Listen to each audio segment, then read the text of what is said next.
पूज्य श्रील प्रभुपाद की जय। अनंत कोटि वैष्णव वृंद की जय। श्री श्री राधा रास बिहारी की जय। श्री श्री राधा गोपीनाथ जी की जय। श्री श्री राधा गिरधारी जी की जय।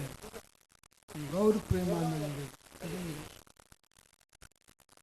कमलम श्री गुरुन् वैष्णवांश्च श्री रूपम साग्रजातम सहगण रघुनाथान्वितं तं सजीवं साद्वैतं सावधूतं परिजन सहितं कृष्ण चैतन्य देवं श्री राधा कृष्ण पादान सहगण ललिता श्री विशाखान्वितांश्च।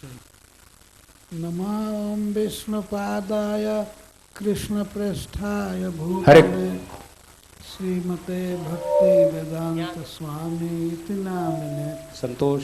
नमस्ते सारस्वतदेव गौरवाणी प्रचारिणे निर्विशेष शून्यवादी पाश्चात्य देशतारिणे। नमो महावदान्याय कृष्ण प्रेम प्रदायते कृष्णाय कृष्ण चैतन्य नामने गौरकृषे नमः। श्री चैतन्य मनोभीष्टं स्थापितं येन भूतले स्वयं रूपः कदा मह्यं ददाति स्वपदान्तिकम्। जयतां सुरतौ पंगुर्मम मंदमतिर्गति मत्सर्वस्व पदाम्भोजौ श्री राधा मदन मोहनौ। योऽन्तः प्रविश्य मम वाचमिमां प्रसुप्तां सञ्जीवयत्यखिलशक्तिधरः स्वधाम्ना। अन्यांश्च हस्तचरणश्रवणत्वगादीन् प्राणान् नमो भगवते पुरुषाय तुभ्यम्। प्राणान् नमो भगवते पुरुषाय तुभ्यम्। वाञ्छाकल्पतरुभ्यश्च कृपा सिन्धुभ्यैव च पतितानां पावनेभ्यो वैष्णवेभ्यो नमो नमः। जय श्री कृष्ण चैतन्य प्रभु नित्यानंद श्री अद्वैत गदाधर शिवासादि गौर भक्तवृंद। हरे कृष्णा कृष्णा कृष्णा हरे हरे हरे राम राम राम हरे हरे। हरे कृष्णा। संतोष डेकोरेटर जहाँ कहीं भी हो कृपया तुरंत यहाँ स्टेज के पास पहुँचे हैं। ये लाइट बंद हो गई है। संतोष डेकोरेटर मुरारी माधव प्रभु।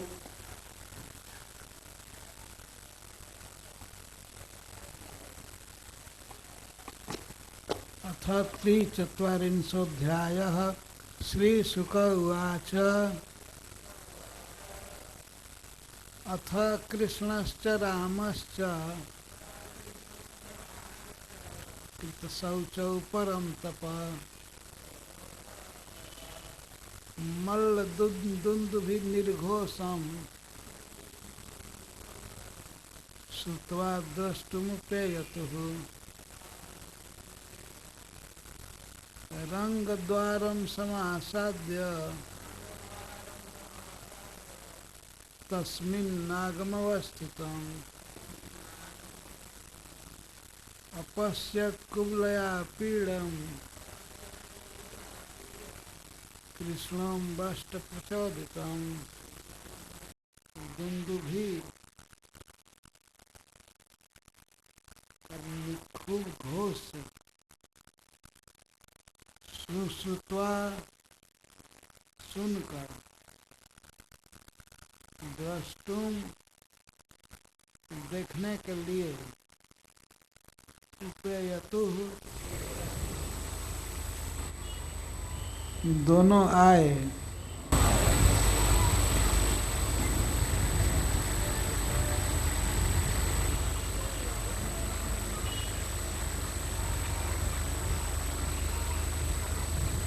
तो इसके पूर्व कथा हुई थी।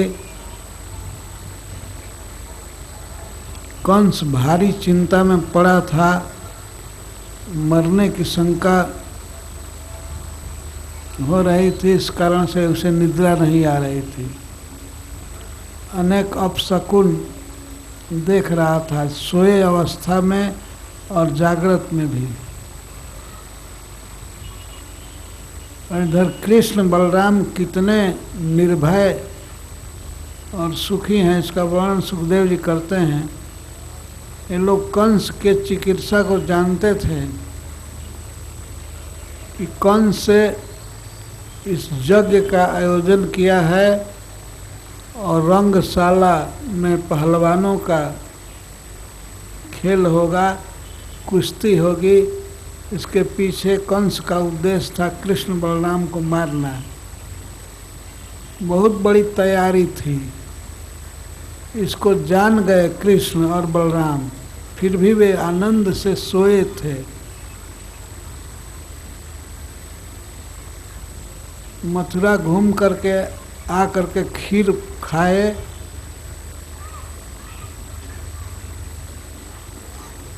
दूध मिश्रित भोजन किए और सुख से सो गए। और उधर कंस को एक सेकंड भी नींद नहीं आई, वो सपना देखता रहा, बहुत डरा हुआ था। सुखदेव गोस्वामी कहते हैं कि कृष्णश्च रामश्च अथ सूर्योदय होने पर कृष्ण और बलराम स्नान किए। पहले मुख प्रक्षालन किए, दंत धावन किए और इसके बाद स्नान किए और इस तरह शुचि हो गए।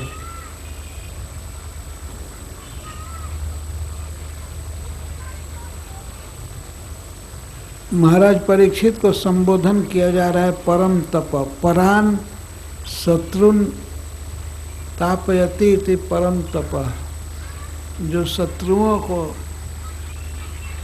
चिंता में डाल देते हैं या उन्हें नष्ट करते हैं, उनको परम तप कहते हैं। तो अब कृष्ण बलराम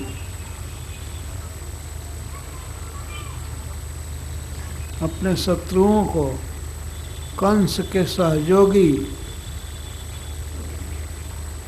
पहलवानों को मारेंगे। यह उचित है। आपको सब अनुभव है, महाराज परीक्षित को अनुभव है। तो दोनों जब स्नान कर लिए और शुचि हो गए, तिलक कर लिए और वस्त्र ठीक से पहन लिए, अपना जो ब्रज में पहनते थे वस्त्र पहन लिए, श्रृंगार कर लिए और जो तिलक आदि धारण करना था वो कर लिए। इसके बाद जमुना जी के तट पर ही वे सुने। स्नान जमुना जी में किए थे,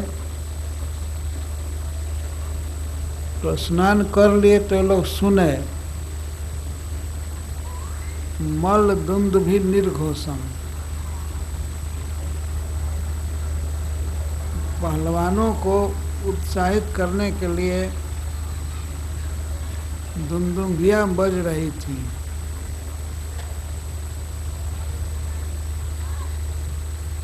ये दोनों भाई उसको सुने। घोष बहुत हो रहा था, निर्घोषम, नितराम घोषम, बहुत अधिक आवाज हो रही थी। लाउड स्पीकर लगा होगा, खूब मथुरा में आवाज फैल रही थी। तो उसको सुने ध्यान से, तो समझ गए कि ये पहलवानों के लिए बाजा बज रहा है, अब जल्दी चालू होने वाला है उत्सव। उत्सव क्या था? मल्ल क्रीड़ा महोत्सव। पहलवानों की क्रीड़ा होने वाली थी, खेल होने वाला था। वास्तव में वह खेल नहीं युद्ध होने वाला था, पर ऐसा बहाना किया गया था कि कुश्ती होगी, युद्ध नहीं है। पर भगवान तो समझते थे कि ये युद्ध होने वाला है, इसलिए कृष्ण और बलराम उसको ध्यान से सुने, और सुने तो आपस में कहे अब चलना चाहिए, नहीं तो उत्सव का समय बीत जाएगा, जल्दी चलना चाहिए। तो घाट से ही, जमुना जी के घाट से ही वो चल दिए।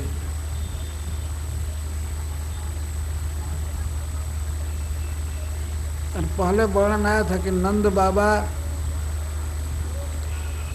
अन्य गोपों के साथ चले गए रंगशाला में। पहले भगवान कृष्ण और बलराम जी ने कहा कि बाबा तुम लोग चले जाओ पहले रंगशाला में, नहीं तो फिर तुम लोगों को सीट मिलेगी कि नहीं, बड़ा दिक्कत है, इसलिए पहले चले जाओ। और हम दोनों को तो सीट देंगे ही, वे लोग बुलाए हैं, जब रथ दे करके बुलाया है तो सीट देगा ही, तो आप लोग चले जाए। भगवान कृष्ण ने इसलिए ये बातें कही कि इनको कुबलया पीड़ हाथी को अभी मारना है, वो गेट पर होगा। तो नंद बाबा यदि साथ में जाएंगे तो वो कह देंगे कृष्ण से कि और बलराम से कि तुम लोग लौटो, छोड़ो, यहाँ खतरा है, मत जाओ, ये हाथी से युद्ध मत करो, ये मार देगा। इसलिए लीला नहीं हो पाएगी अगर नंद बाबा रहेंगे तो। इसलिए भगवान कृष्ण ने नंद बाबा को कह दिया आप पहले चले जाइए, जिससे कुबलया पीड़ के वध की लीलाएं कर सकें।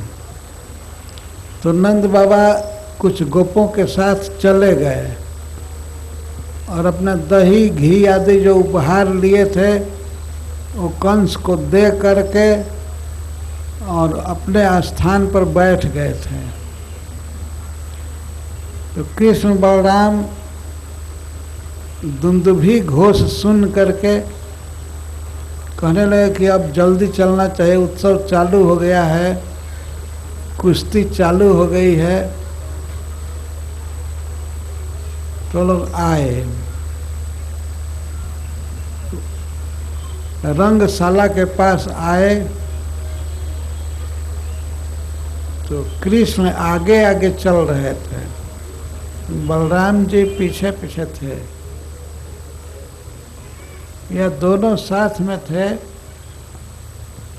लेकिन कृष्ण रंग द्वारम समासाद्य, रंग द्वार पर मल्ल क्रीड़ा स्थान पर जब आए, उस द्वार पर, गेट पर, तो तस्मिन द्वारे, उस गेट पर, दरवाजे पर, प्रवेश द्वार पर देखे नागम अवस्थितम, एक हाथी खड़ा था। नाग माने हाथी, वो हाथी खड़ा था और तिरछा खड़ा किया गया था, पूरा द्वार घेर लिया था। और उसको शिक्षा दी गई थी कि महावत को कि हाथी को ऐसे खड़ा करना, और जब ही कृष्ण बलराम आएंगे हाथी को ललकार देना, वो उनको सूंड में लपेट लेगा और पैरों से दबा करके मार डालेगा। तो वो महाखल था,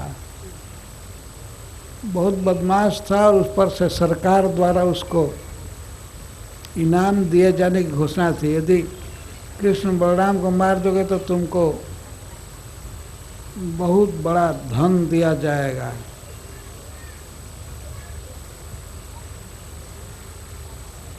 तो ट्रेनिंग दे रहा था बहुत काल से वो कुबलया पीड़ हाथी को। तो हाथी वहीं खड़ा था, और खड़ा किया था तिरछा, प्रवेश द्वार पर जगह नहीं थी आने की।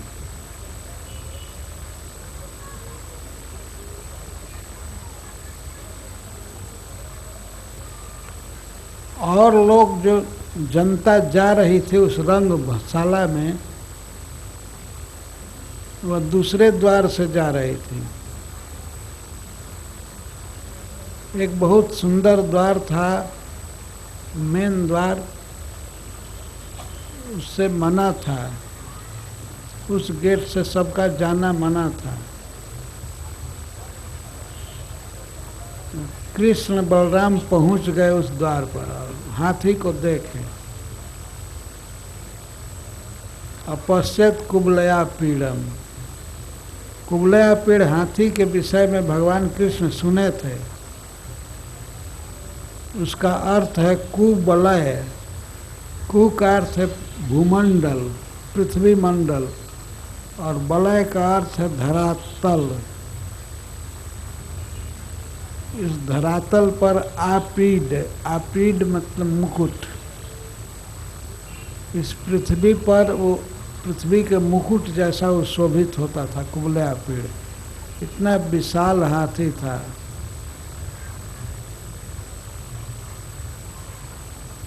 कुबलया पीड़ हाथी कंस को दहेज में मिला था। उसका विवाह जरासंध के यहाँ हुआ था।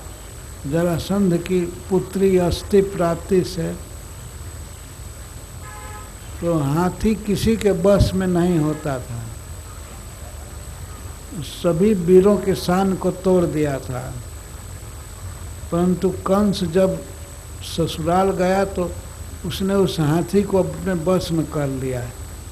तो इससे प्रसन्न होकर के जरासंध अपनी बेटी का विवाह कंस से किया था। बहुत बलवान हाथी था। 10,000 बलिष्ठ हाथियों का बल उसमें था। बहुत बलवान हाथी। और ऊपर से उस खल का ट्रेनिंग मिला था। तो भगवान ने देखा नागम अवस्थितम, हाथी खड़ा किया गया है। रंग द्वारम समासाद्य। वे पहुँचे रंग द्वार पर और हाथी जहाँ खड़ा किया गया था, हाथी के बिल्कुल आगे आगे खड़े होकर कहे। उस हाथी को देखकर उसके सामने होकर के भगवान कृष्ण अपना परिकर बांध लिए। अपना जो दुपट्टा लिए थे, उत्तरीय पीताम्बर, उसको कमर में कस कर बांध लिए।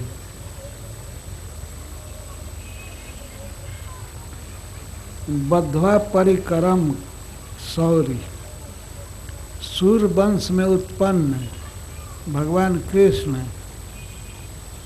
अपने कमर कस लिए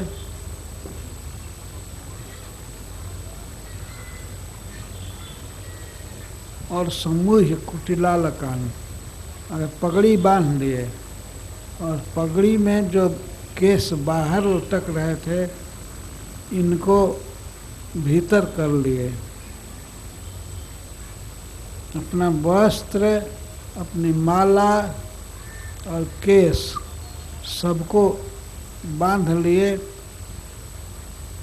से हाथी से लड़ना है ना, तो तैयार हो गए।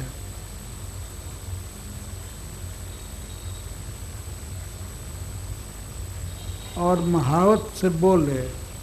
जो हाथी चलाने वाला था, उस महावत को अम्बस्ट कहते हैं। भगवान कृष्ण ने सामने आकर के कहा, हाथी के बिल्कुल सामने, अरे अम्बस्ट, मेघनाद गंभीर। मेघ के समान गरजते हुए बोले। जैसे मेघ गरजता है तो उसकी आवाज़ सब जगह सुनाई पड़ती है।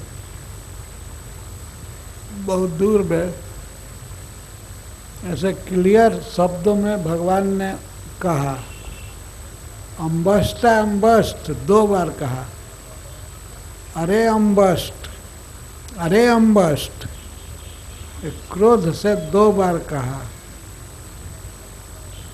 या कम सुनता होगा तो 2 बार संबोधन किया कि सुन लो, सावधान करने के लिए। अरे हाथी वाला, सुनता नहीं है, अरे हाथी वाला।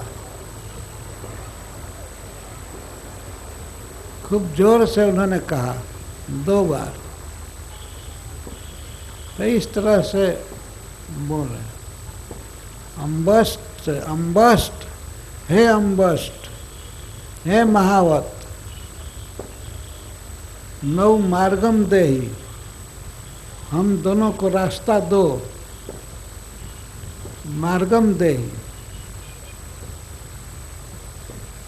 किस प्रकार मार्ग दिया जाए इसको भगवान कहते हैं अपक्रम। हाथी को हटाओ,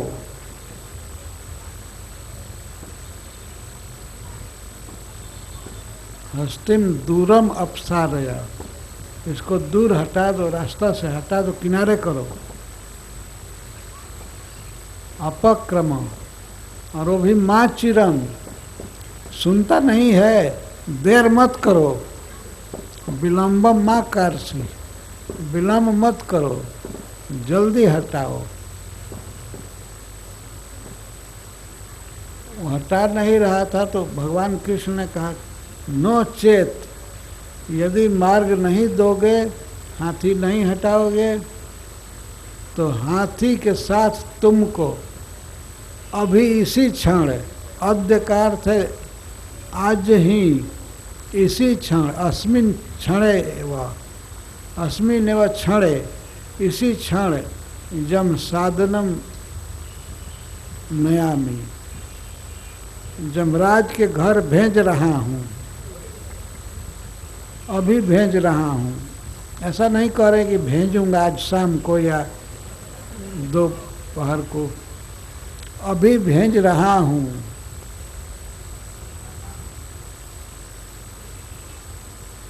इसको सुन करके वो हाथी तो क्रोधित हो ही गया। हाथी क्रोधित हुआ तो उस क्रोधित हाथी को महावत अंकुश मार करके उसको और क्रोधित कर दिया।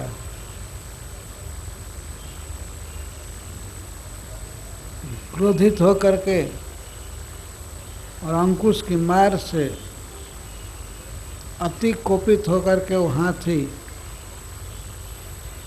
कृष्ण की ओर चला और महावत ने प्रेरित किया। जो भी उसका शब्द होगा वो कहा होगा कि चल मार, और अंकुश से मार दिया तो कुपिता कोपितम गजम प्रेरया मास कृष्णाय कालांतक जमोपमम। वो हाथी कितना भयानक था, इसको सुखदेव गोस्वामी कहते हैं काल के समान,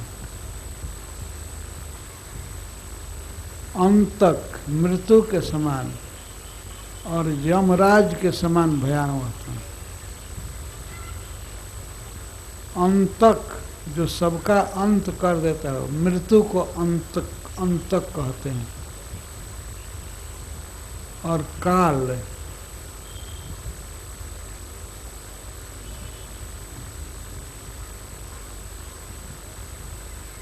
और काल के अनुसार मारने वाले यमराज, ये तीनों उपमाएं दे रहे हैं। कालांतक जमोपम, काल के समान था और मृत्यु के समान और यमराज के समान। ऐसे हाथी को उसने प्रेरित किया अंकुश मार करके कि अब क्या देखते हो, इसको मारो। कृष्णाय, वो कृष्ण के प्रति प्रेरित किया।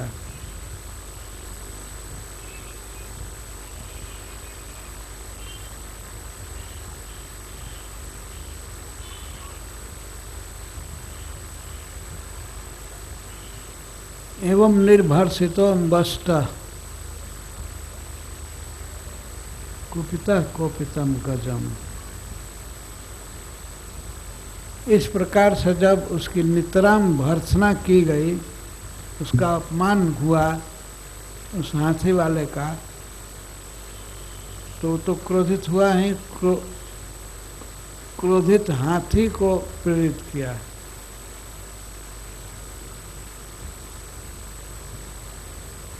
भगवान ने कुछ ऐसा शब्द कहा जिससे उसको क्रोध हो गया। वो खल था ही, वो दैत्य था, राक्षस था।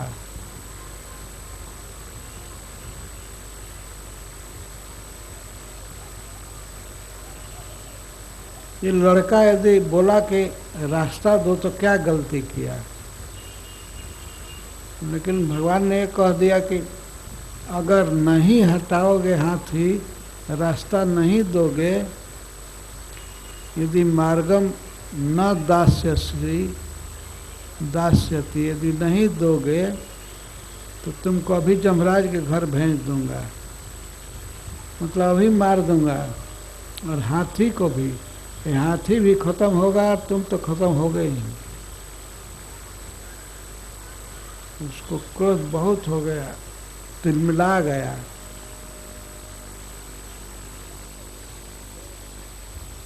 तो कृष्ण के प्रति हाथी को हाँक दिया, मारो इसको।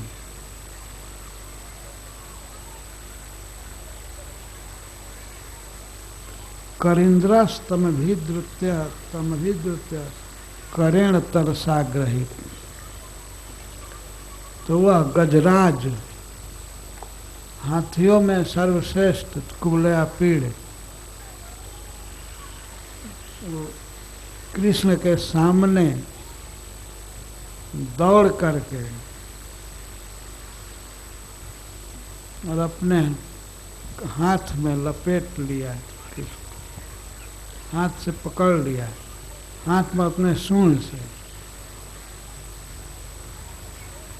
करेण तरसा अग्रहित, अपनी सूंड से पकड़ लिया कृष्ण को।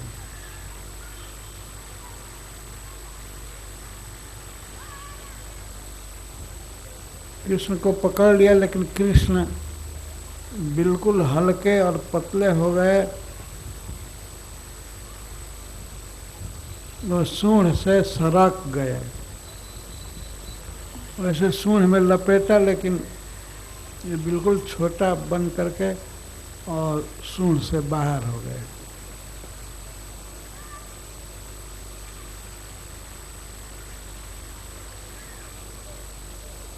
बहुत झपट करके पकड़ लिया, लेकिन कराद विगलित, लेकिन भगवान उसके सूंड से विगलित हो गए, गल चू गए, नीचे गिर गए और निकल करके निहत्या, और एक मुंह का मारे सूंड पर। मुष्टिका से मारे। यद्यपि भगवान का कर कमल कमल के समान सुकुमार है, लेकिन फिर भी कुबलयापीड़ को लगा जैसे वज्र मार दिया कोई। तो सूंड पर मार करके और फिर उसके पेट के अंदर हो गए, चारों चरणों के बीच में हो गए। अंघ्रिसु अलियता, छिप गए। और खड़े थे, खड़े होने पर भी भगवान उसके पेट के नीचे अट गए। चारों चरण को बड़े बड़े खंभे जैसे थे, तो चारों चरणों के बीच छिप गए।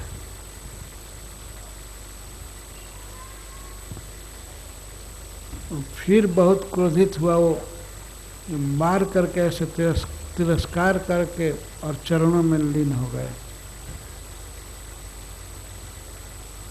उसको क्रोधित करने के लिए ही भगवान मारे थे, नहीं तो एक लड़के के मारने से क्या होता है, मुक्का मारे मुष्टिका मारे।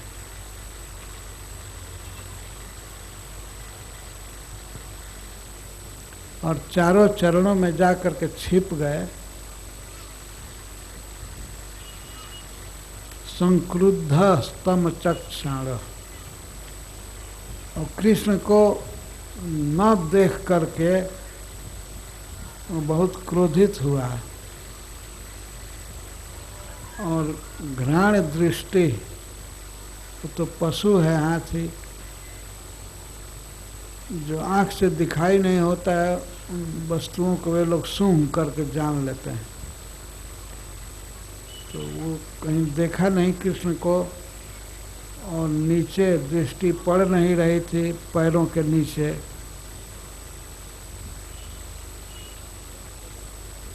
तो अपने सूंड से वो सूंघने लगा, और सूंघते सूंघते से अपने चरणों के बीच में सूंघा। भगवान की तो दिव्य सुगंध है, उनके शरीर के सुगंध से वो परिचित था अभी।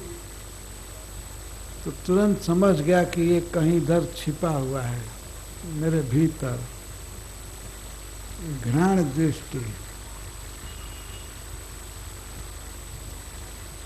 केशवम परामृशत पुष्करेण, भगवान केशव को फिर से सूंघ करके और पकड़ लिया।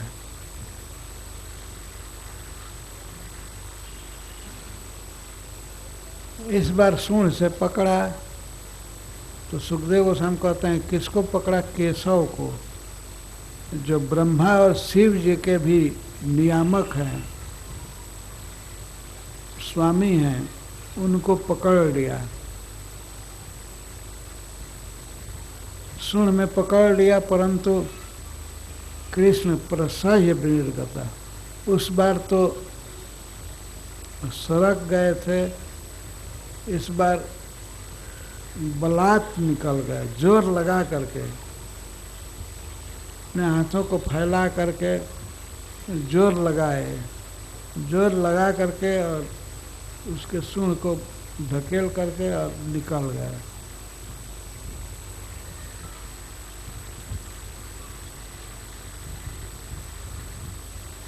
प्रसह्य विनिर्गता, प्रसह्य का अर्थ है बलात्, बल पूर्वक निकल गए।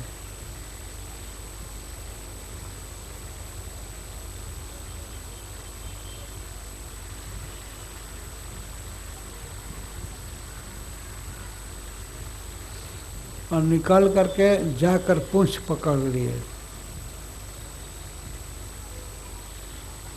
उस अति बलवान हाथी को पूंछ पकड़ करके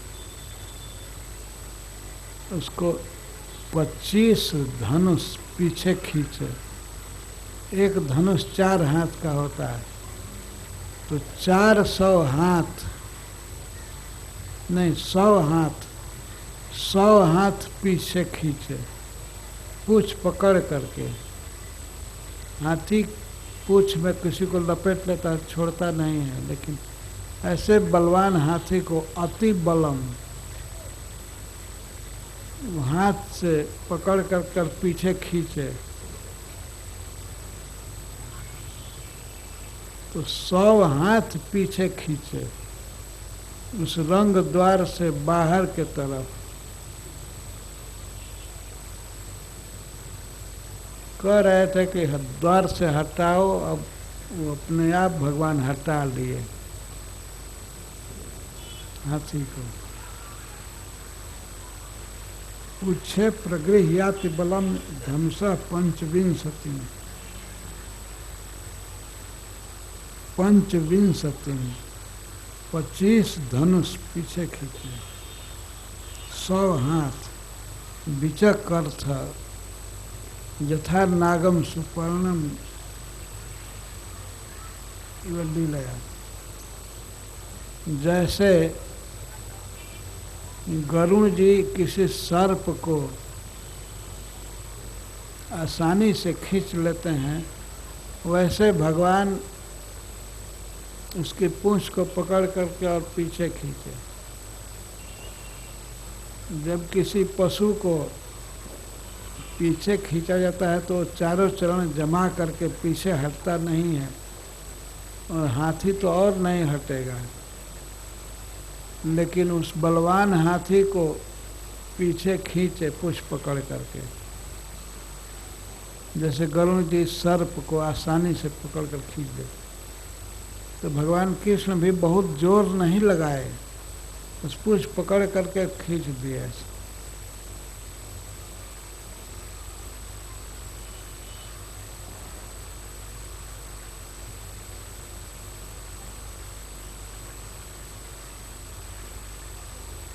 तो पर्यावर्त माने न सभ्य दक्षिण तो चितन,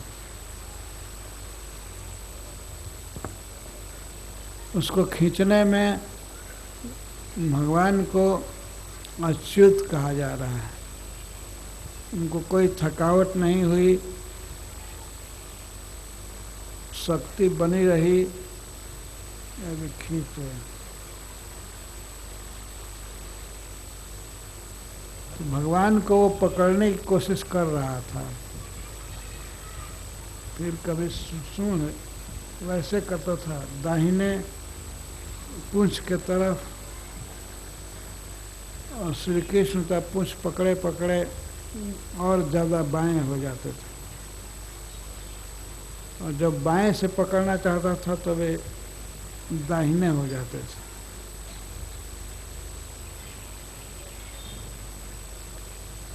इस तरह से घुमाते घुमाते सभ्य दक्षिणता, कभी बाएं कभी दाएं पकड़ना चाहता था।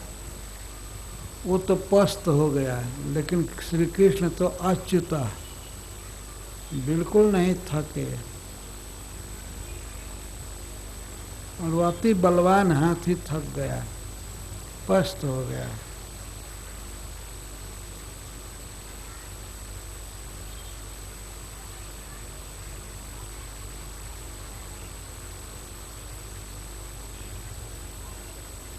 फिर उपमा दे रहे हैं, उस हाथी से ऐसे खेल रहे थे भगवान, जैसे ब्रज में गाय के छोटे बच्चे से खेलते थे। कभी पूंछ पकड़ करके इधर उधर घुमाते थे।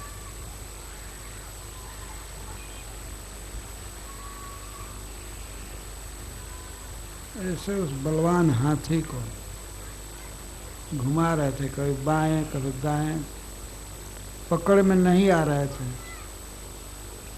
और वो थक गया। ऐसे सुन करके इधर पकड़े तो उधर भाग जाए, उधर सुन करे तो इधर भाग जाए।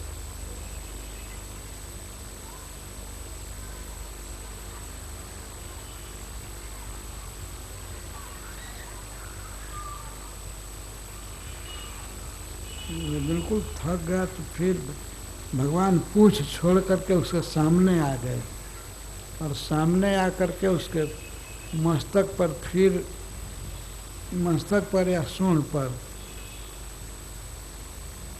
फिर तमाचा मारे। पहले मुष्टिका मारे थे, इसके बाद तमाचा मारे। पाणिना आहत्य वारणम, उस हाथी को तमाचा मारे, उसको चिढ़ाने के लिए, क्रोधित करने के लिए।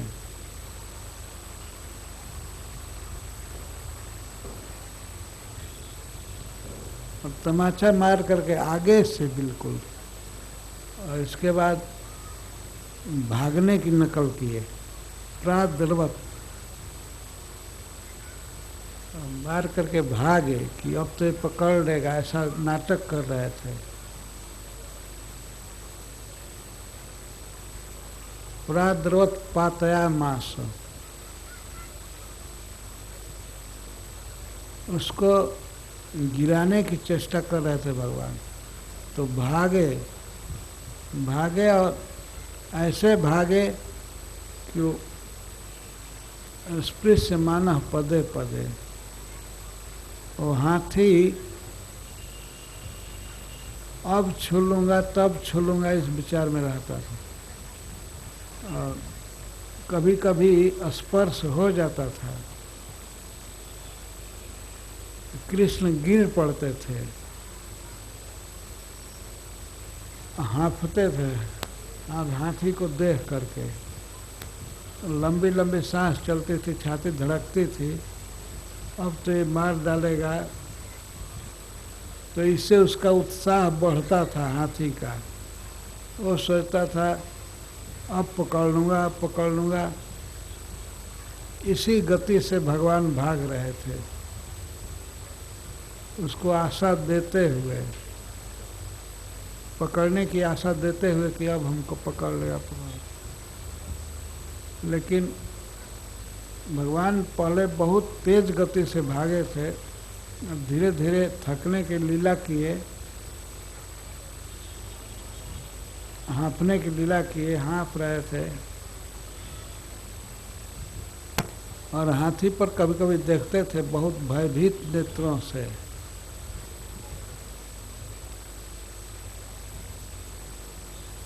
भागते थे और ऐसे देखते थे पीछे हाथी को, तो अरे बाप रे, और भागते थे तो गिर पड़ते थे। करते करते अस्पृश्य मानव पदे पदे, और कभी कभी वो उनको छू लेता था, सूंड से छू लेता था, लेकिन पकड़ नहीं पाता था। तो भागते भागते कृष्ण एक बार गिरने की नकल किए, गिर पड़े नीचे जमीन पर और तुरंत उठ गए। तो वो बेवकूफ़ हाथी ये समझा कि ये लड़का गिरा हुआ है, तो दुष्ट था, वो जा करके अपना दोनों दांत मारा उस लड़के पर। तो वो तो उठकर भाग गए थे, वो देखा नहीं। अब उसके दोनों दांत फर्श पर लगे, नीचे रोड पर, पक्का जमीन पर, तो दांत तो हिल गए, बहुत पीड़ा हुई उसको। और लड़का तो भाग गया था उठ करके।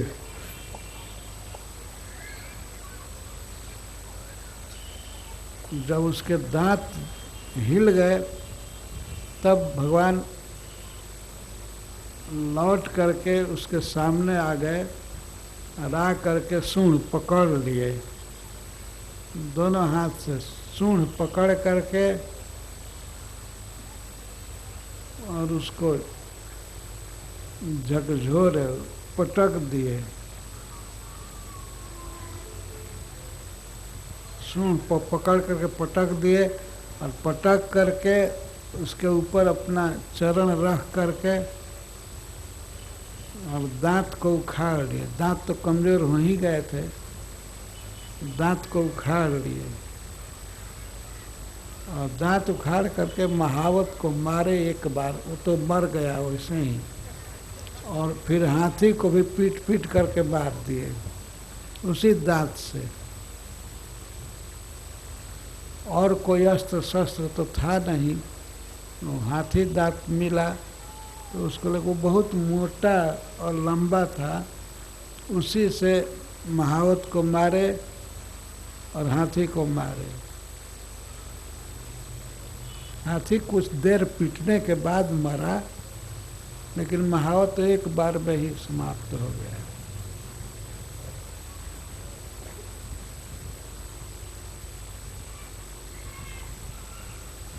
तो हाथी दांत उखाड़ लिए भगवान। श्री बलराम जी हाथी को मारने में नहीं आए, क्योंकि वे अपने भाई के पराक्रम को जानते थे और वे चाहते थे कि कृष्ण को जस मिले। अब इसमें कोई सहकारिता नहीं दिखाए कि हाथी को मारने में बलराम भी लगे, नहीं, कृष्ण काफ़ी हैं। तो जब दांत उखाड़ लिए कृष्ण हाथी को मार करके, तो श्री बलराम जी एक दूसरा दांत उखाड़ लिए। वो कृष्ण को देखे कि हाथी दांत लिए हुए बहुत सुंदर लग रहा है, तो बलराम जी भी एक दांत उखाड़ करके रख लें।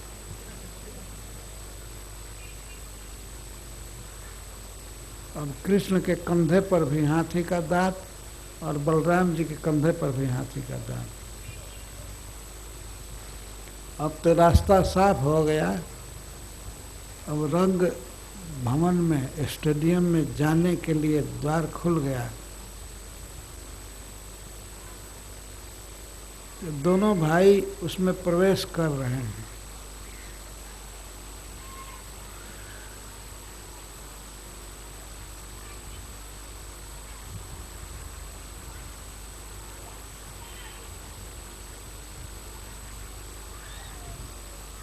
पतितस्य पदाक्रम्य मृगेन्द्र इव लीलया दंतम उत्पाट्य तेने भम हस्तपांशाहनधरि मृतकम द्वीपमुत्सृज दंत पाणि समाविशम अंश व्यस्त विषाणो श्री मद बिंदु विरंकित।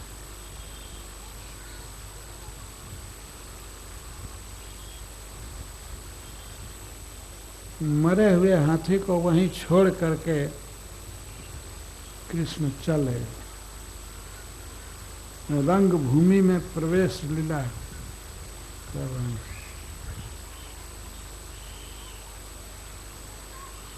तो कंधे पर हाथी का दांत है और सारे शरीर में खून लगा हुआ है।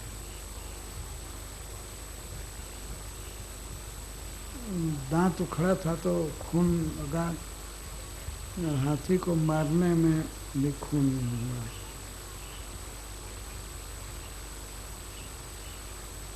तो अश्रिग मदबिंद भी,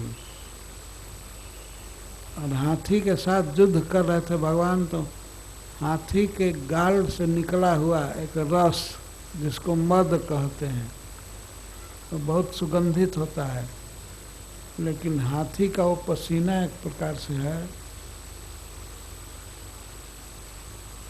तो हाथी का पसीना और हाथी का खून लगा हुआ है वस्त्र पर और शरीर में, और कंधे पर हाथी दांत है।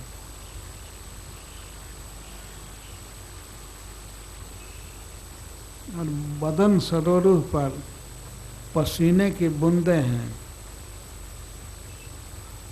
हाथी के साथ युद्ध करने में पसीना आ रहा है भगवान को। स्वेद कणिका, सांवले मुख पर पसीने की बूंदें बहुत सुंदर लग रही हैं। भक्तों के लिए भगवान इतना परिश्रम करते हैं।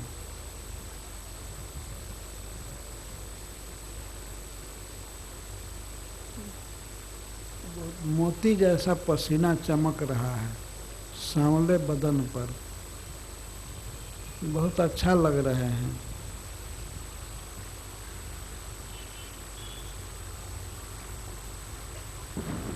विरुद्ध स्वेद, विरुद्ध स्वेद कणिका बदनाम बुढ़ो बहुत।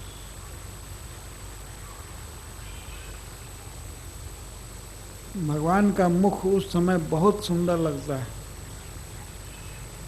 जब परिश्रम करते हैं। तो हाथी को मारने में बड़ा परिश्रम हुआ है, तो पसीने की बूंदें मुख पर बहुत अच्छी लग रही हैं।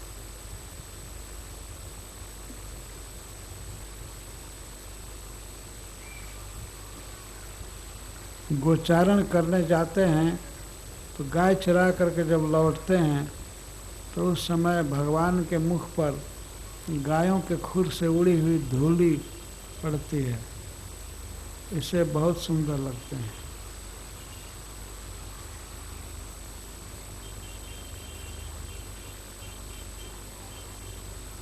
पंढरपुर में जो भगवान का विग्रह है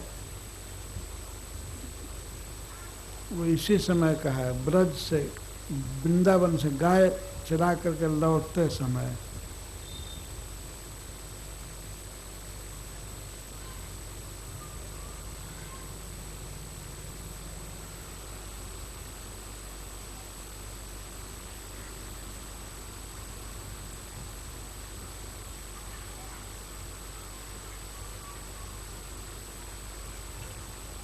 कुबला पीड़ के वध की लीला चल रही थी, तो कुछ गोप सखा को इधर उधर से देख रहे थे। कुछ तो नंद बाबा के साथ चले गए थे भीतर, लेकिन कुछ इस लोभ से नहीं गए कि कृष्ण कोई न कोई लीला करेगा, तो देख रहे थे छिप करके।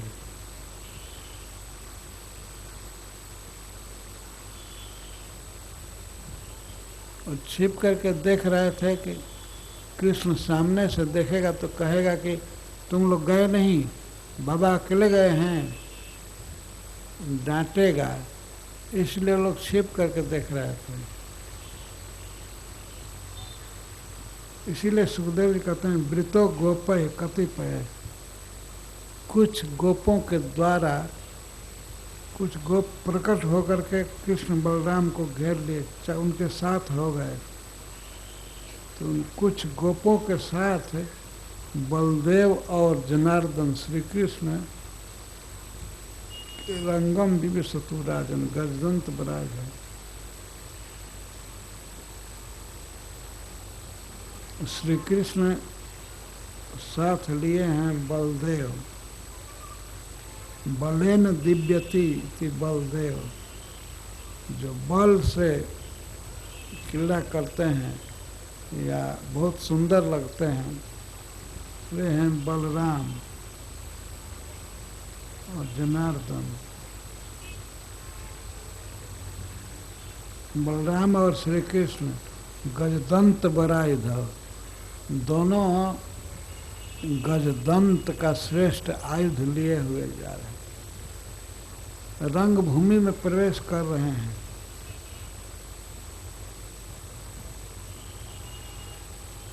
वो बहुत सुंदर स्टेडियम था, उसका निर्माण एक रात में श्री विश्वकर्मा जी ने किया था, बहुत सुंदर। इतना सुंदर सभा भवन कि वैसा सभा भवन इंद्र को भी सुलभ नहीं है, स्वर्ग में भी वैसा नहीं है। इतना सुंदर स्टेडियम बना है। तो कृष्ण बलराम जी के साथ भगवान उस सभा में प्रवेश किए, तो किसको कैसे लग रहे थे, जिसकी जाकी रही भावना जैसी प्रभु मूर्ति देखी तुम तैसी। जो जिस भाव का व्यक्ति था उस सभा में, उसको वैसे ही दिख रहे थे कृष्ण बलराम। जैसे गंगा जी के किनारे वृक्ष रहते हैं या पौधे उगते हैं,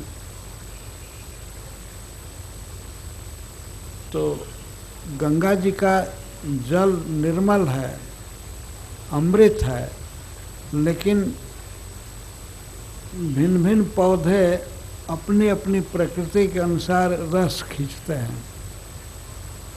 अगर गंगा जी के किनारे नीम का वृक्ष है तो तिताई खींचेगा, आम का वृक्ष कुछ दूसरा ही रस खींचेगा। तो अपनी अपनी प्रकृति, अपना अपना स्वभाव जैसा होता है, उसके अनुसार ही भगवान का अनुभव किया लोगों ने। सुखदेव गोस्वामी गाते हुए कहते हैं,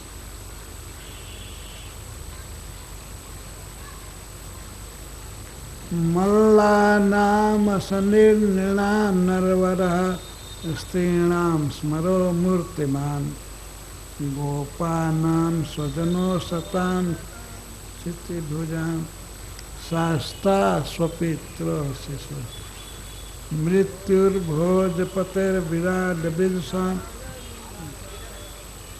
तत्वं परम योगिनाम वृष्णीनां परदेवतेति विदितो रंगम गतः सागर। इसको बहुत अच्छा से गाया जा सकता है।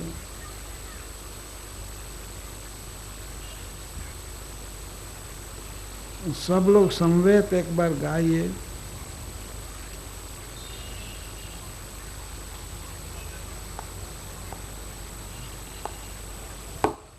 मल्लानां शनि नृणां नरवर स्त्रीणां स्मरो मूर्तिमान् गोपानां स्वजनो सतां क्षितिभुजां शास्ता स्वपित्रो शिशु मृत्यु भोजपते विराडविदुषां तत्त्वं परं योगिना वृष्णीनां परदेवतेति विदितो रंगं गतः साग्रज। मल्ला नाम असनिर्विदिता नृणाम नरवरः विदिता। यहाँ 10 प्रकार के लोगों की चर्चा है। 10 तरह से भगवान को देख रहे हैं।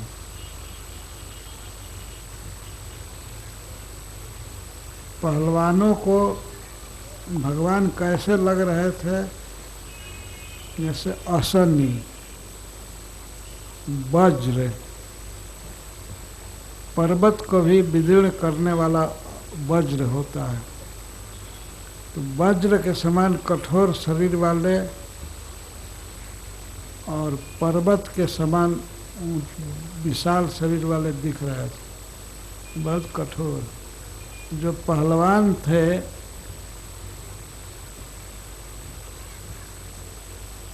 बहुत काल से सुनते आ रहे थे कृष्ण बलराम बड़े बड़े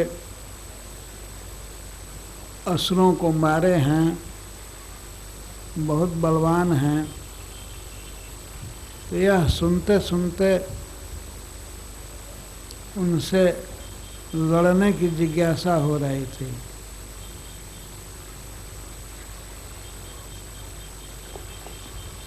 तो उनको कृष्ण ऐसे लग रहे थे श्री बलराम के साथ, लगता था कि ये वज्र है आ गया। वज्र के समान कठिन शरीर वाले और पर्वत के समान ऊंचे शरीर वाले।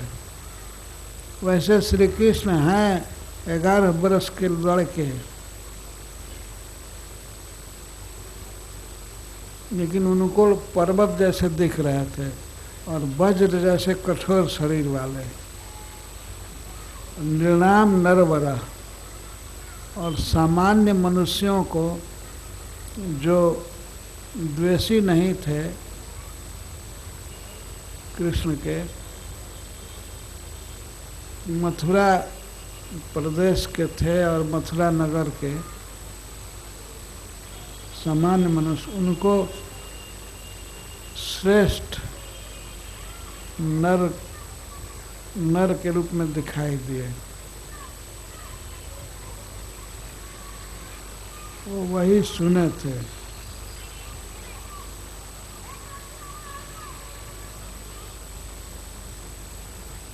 और स्त्रियों को मूर्तिमान कामदेव के समान सुंदर, परम सुंदर दिखाई पड़े। स्त्रीणाम स्मरो मूर्तिमान, स्मरा का अर्थ है कामदेव, मूर्तिमान कामदेव।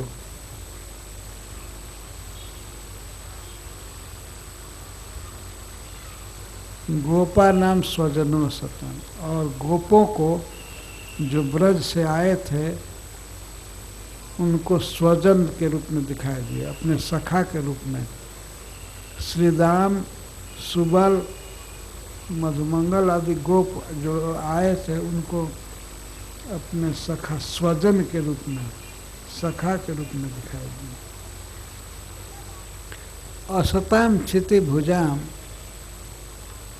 और जो दुष्ट राजा लोग उसमें जुटे थे उस सभा में, उन लोगों को ऐसा लगा कि उनका शास्त्र है।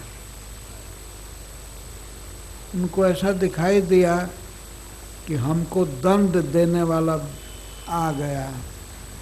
बहुत भयानक लगा उनको। शासक, असतम क्षिति भुजाम शास्ता, और स्वपित्र नंद महाराज और वसुदेव जी को ऐसा लगा कि हमारा पुत्र आया। वे हमेशा वात्सल्य भाव पोषण किए थे, कृष्ण को पुत्र मानते थे, अतः उन्हें ऐसा ही लगा कि हमारा शिशु आया, छोटा बच्चा। तो उनमें करुणा उत्पन्न हुई, दया कृष्ण के प्रति। उन्होंने सोचा कि इस रंगशाला में पहलवानों के साथ इनका युद्ध होगा तो ये अच्छा नहीं है, हमारे छोटे छोटे बच्चों के साथ युद्ध होगा, क्रीड़ा होगी, ठीक नहीं है। तो उनमें करुणा रस उदित हुआ। मृत्युर भोजपते, और भोजराज कंस देखा जब कृष्ण बलराम को, तो उसे ऐसा लगा साक्षात मृत्यु हमारी सामने आ गई।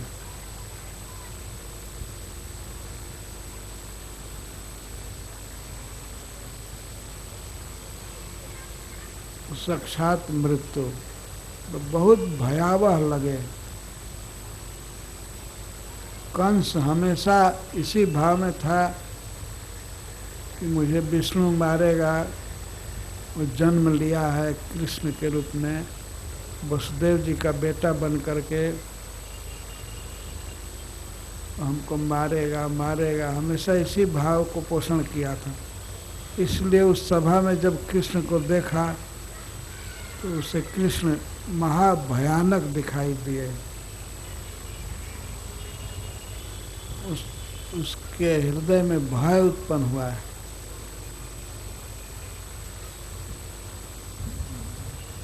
भयंकर रस।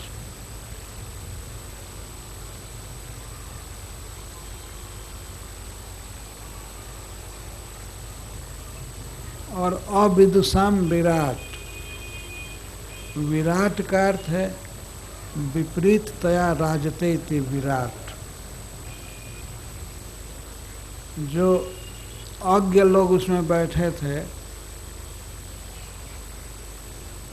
जो लोग स्पिरिचुअल शरीर के विषय में नहीं जानते हैं, सच्चिदानंद शरीर कैसा होता है ये नहीं जानते हैं, उनको अविदुष अज्ञ कहा गया है। जो अज्ञ लोग थे और जिनको ये अभिमान था कि हम ज्ञानी हैं और थे वास्तव में मूर्ख, तो उन मूर्खों को ऐसा दिखाई दिया क्या विराट उनको कृष्ण को देख करके उनको घृणा उत्पन्न हुई। वो लोग ये देखे कि ये हाथी दांत लिए हुए, हड्डी लिए हुए और खून लपेटे हुए, बिना नहाए धोए पसीना चुरा रहे हैं। इस सभा में कैसे आना चाहिए, कैसे बैठना चाहिए, क्या चीज़ लेना चाहिए, इन मूर्खों को मालूम नहीं है। तो वे लोग ऐसा समझ रहे थे कि ये बेवकूफ़ लड़के हैं जो भूल करके सभा में आ गए हैं। सभा में बताओ कोई हड्डी टांग करके ऐसे ले करके आवे और बिना नहाए धोए आए, खून लपेटे, तो घृणा होगी, परंतु किसको? जो श्री कृष्ण को नहीं जानते हैं। ये सच्चिदानंद शरीर है, दिव्य शरीर है, उसमें सब कुछ परम सुंदर है, लेकिन उन लोगों को जुगुप्सा उत्पन्न हुई, घृणा। इनको बाहर करो पकड़ करके, कौन ला दिया ऐसे? यहाँ बिना बुलाए आ गए। राजा कंस को सुनाकर कह रहे हैं कि बाहर करो इनको, कौन लाया? कंस वहीं बैठा है, वो ऊंचे मंच पर, उसको सुना कर कह रहे हैं। और कुछ लोग तो अपना नाक सकोड़ने लगे, अरे बाप रे बाप, ऐसे इस सभा में कैसे आ गए?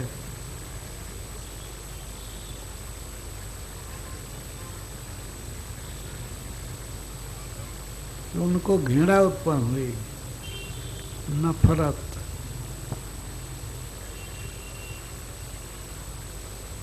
उन्होंने सभा में प्रवेश भी किए थे तो अभी कछनी काछे थे। हाथी को मारने में धोती ऊपर चढ़ा लिए थे, कमर में फेंटा बांधे थे, वैसे ही। तो ये कोई सभा में जाने लायक पोशाक है? सभा में तो सभ्य बन करके बहुत अच्छा से श्रृंगार करके जाना चाहिए, लेकिन ये लड़के बेवकूफ़ हैं। यह भाव हुआ मूर्खों को।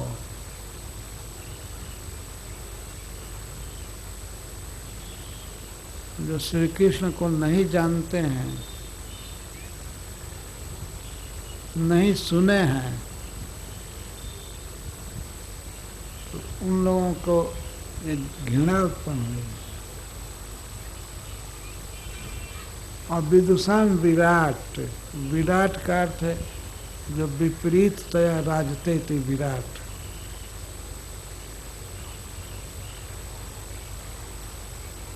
तत्वम परम योगी नाम। और योगी नाम, उस सभा में जो योगी थे, ज्ञानी बैठे थे, उन ज्ञानियों को कृष्ण बलराम ऐसे दिखाई दिए जैसे परम तत्व, साक्षात पर ब्रह्म है, मूर्तिमान पर ब्रह्म के रूप में दिखाई दिए।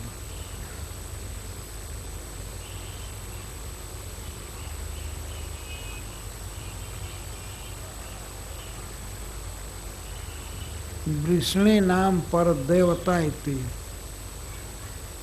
और जो उस सभा में वृष्णि वंशी यादव बैठे थे, यदुवंशी, उन सबको कृष्ण दिखाई दिए पर देवता इति, अपने इष्ट देव के रूप में।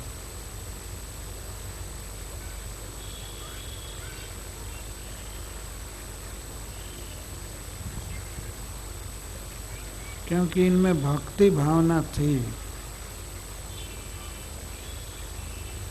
तो इष्ट देव के रूप में देखे।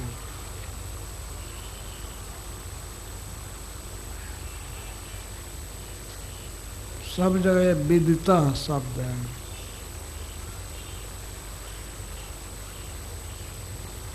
ऐसे श्री कृष्ण जैसे हैं वैसे किसको किसको विदित हुए।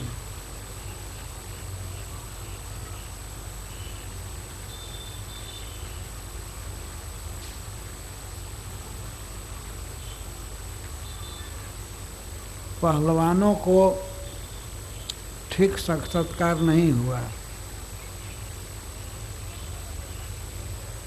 साधारण मनुष्यों को ठीक हुआ।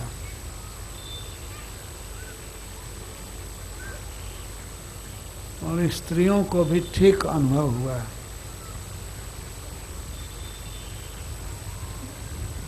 गोपों को उचित साक्षात्कार हुआ और दुष्ट राजाओं को ठीक नहीं हुआ।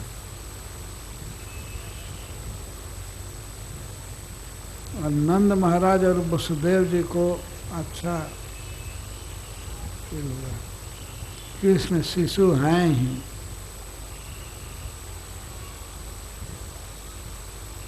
कंस को अच्छा सत्य अनुभव नहीं हुआ।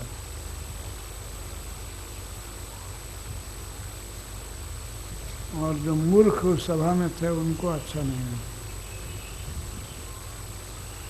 जोगियों को अच्छा अनुभव हुआ, वे शांत रस का अनुभव कर रहे थे।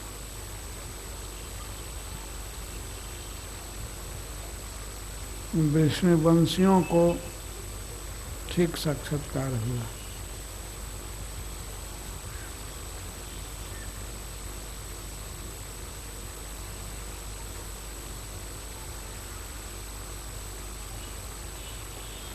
जाके रही भावना जैसी, प्रभु मूर्ति देखते तैसी।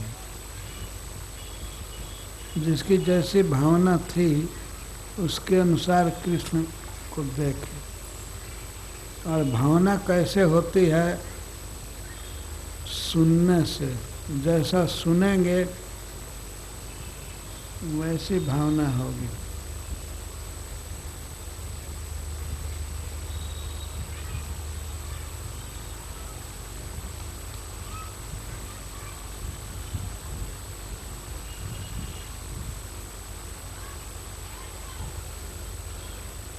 जब कंस सुना कि कुबलापीड़ हाथी को मार दिए दोनों और उनको रंगशाला में निर्भय घूमते हुए देखा, यद्यपि कंस बड़ा मनस्वी वीर था, परंतु फिर भी बहुत उद्विग्न हुआ, बहुत भयभीत हुआ।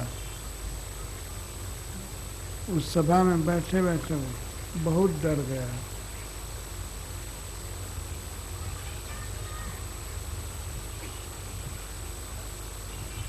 तौरे जतुरंग गतौ महाभुजौ। दोनों की, कृष्ण बलराम की बाहें बड़ी लंबी लंबी थी और वे हाथी दांत लिए थे। विचित्र वेशा भरण सगंबरौ। और विचित्र वेश था उनका, विचित्र माला और विचित्र कपड़े। जैसे नथ धारण करके सभा में मंच पर विराजते हैं, वैसे दोनों विचित्र वेश धारण करके घूम रहे थे। विचित्र इसलिए कह रहे हैं सुखदेव गोस्वामी कि देह में खून लगा है कृष्ण के, और पसीने के बूंदे हैं, मद बिंदु है।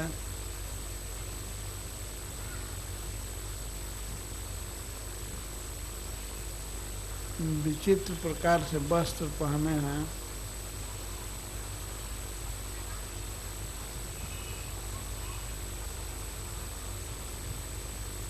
दोनों इतने सुंदर हैं और शरीर की कांति बड़ी मनोहर है, तो सबके मन को आकर्षित कर रहे थे दोनों।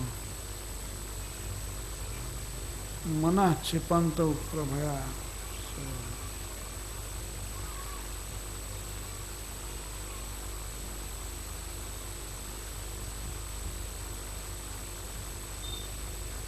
देखने वालों के मन को आकर्षित कर लेते थे।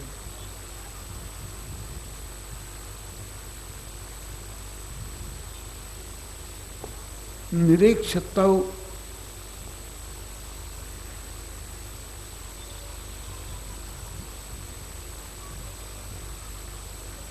उन दोनों को देखकर जो जन समुदाय मथुरा नगर के या मथुरा के आसपास के प्रदेशों से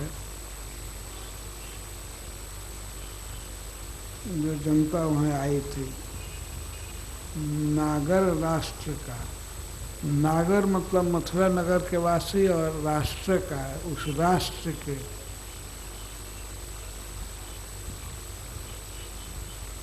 देश की जो जनता आई थी,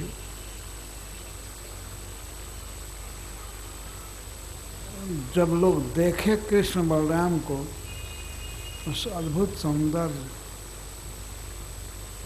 जो अपने विस्फारित नेत्रों से देखते रह गए।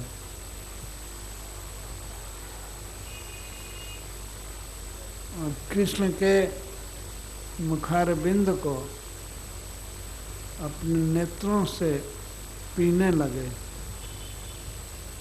पपुस्तदाननम। भगवान इतने सुंदर हैं कि उनको देखने में रत लोगों की आंखों के लिए सुखदेव गोस्वामी कहते हैं कि पप्पू वो पीने लगे, कृष्ण के मुख को पीने लगे।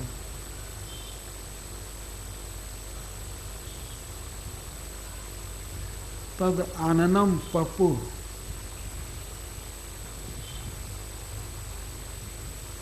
सबकी आंखें कृष्ण के मुख पर लग गईं और ऐसे लग गईं कि लगता था कि वे पी रही हैं, देख रही हैं, ऐसा नहीं कह रहे हैं। पप्पू पीने लगी।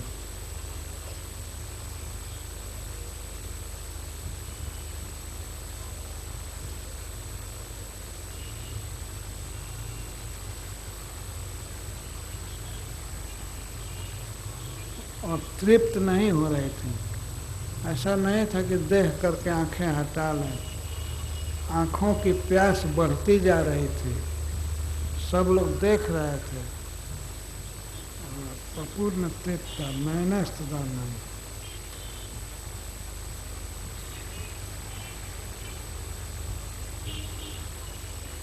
कह रहे हैं पिबंता इव चक्षुर्भ्याम लिहंता इव जिह्वया। ऐसा लगता था कि लोग आँख से पी रहे हैं। चक्षुर्भ्याम पिबंता, वे आँखों से कृष्ण बलराम को पी जाएंगे। पी रहे हैं मतलब इतना देखने में आसक्त थे, लगता था कि आँखें पी रही हैं। लिहंत एवं जिह्वया, और जिह्वा में ऐसी स्फुरणा हो रही थी, लगता था कि जिह्वा से चाट रहे हैं। आँख से पीने जैसा देख रहे थे और जीभ से चाटने जैसा। तदाननम।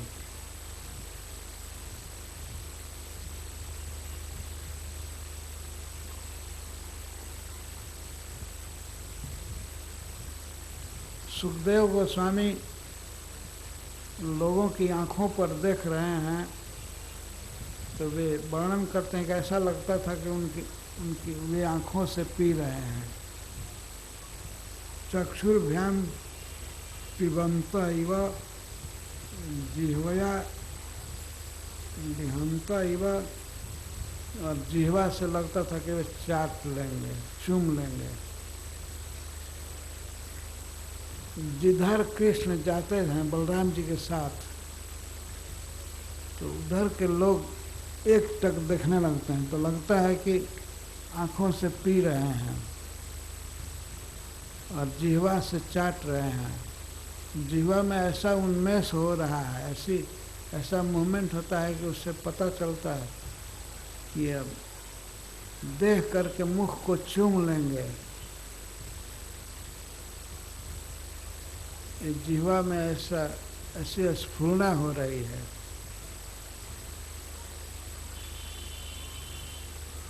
जिघ्रंत एवं नासाभ्याम, और वे जिधर जाते हैं उधर उनके दिव्य श्री विग्रह की सुगंध फैलती है। वे नाकों से सूंघने लगते हैं। नाक उनकी विस्फारित होती है, खिल कर जिधर जाते हैं उधर सुगंध लोग लेने लगते हैं। श्री कृष्ण के चरण कमल में, मुख कमल में, हस्त कमल में, सब जगह से अद्भुत सुगंध निकलती है। जिघ्रन्त नासाभ्याम श्लिष्यन्त बाहुः। और जिधर जाते हैं उधर लोगों की बाहें ऐसे हो जाती हैं कि लगता था कि बाहों से अब आलिंगन कर लेंगे। जो मंच पर बैठे थे ऐसा लगता, मंच से उठने लगते थे और लगता था कि अब अखबार में भर लेंगे, आलिंगन करेंगे। पिबन्त इव चक्षुर्भ्याम लिहन्त इव जिह्वया जिघ्रन्त इव नासाभ्याम श्लिष्यन्त इव बाहुभिः।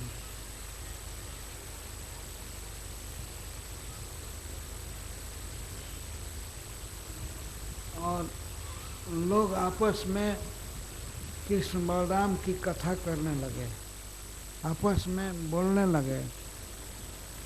देख करके कृष्ण के स्वरूप, माधुर्य आदि का स्मरण होने लगा। तो परस्पर कृष्ण कथा कर रहे हैं।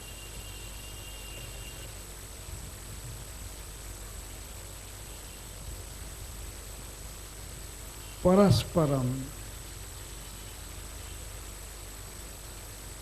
ऊंचु परस्परम तेवै यथा दृष्टम यथास्तम। जैसा वे देखे हैं और जैसा सुने हैं,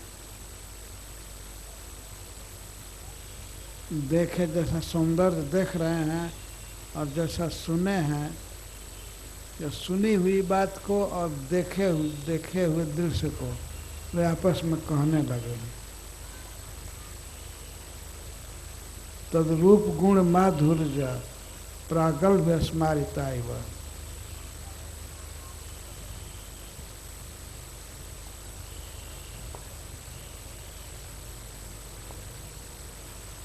वैसे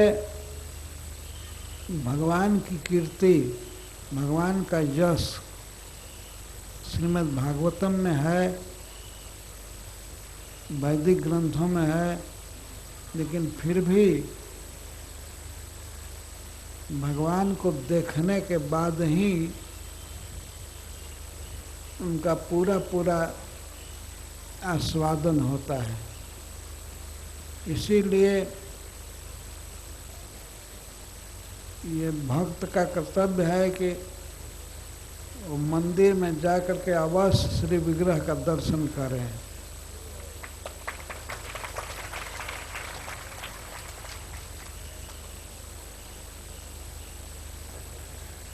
तो आपस में सब कृष्ण कथा कर रहे हैं सब लोग, और कंस सुन रहा है।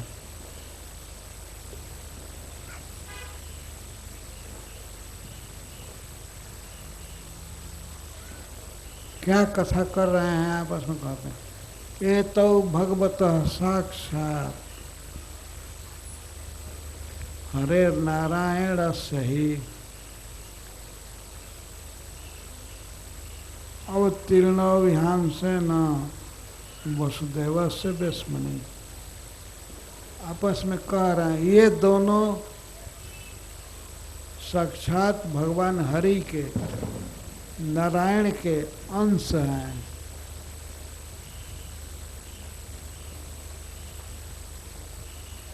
और अवतीर्ण हुए हैं वसुदेव जी के घर में।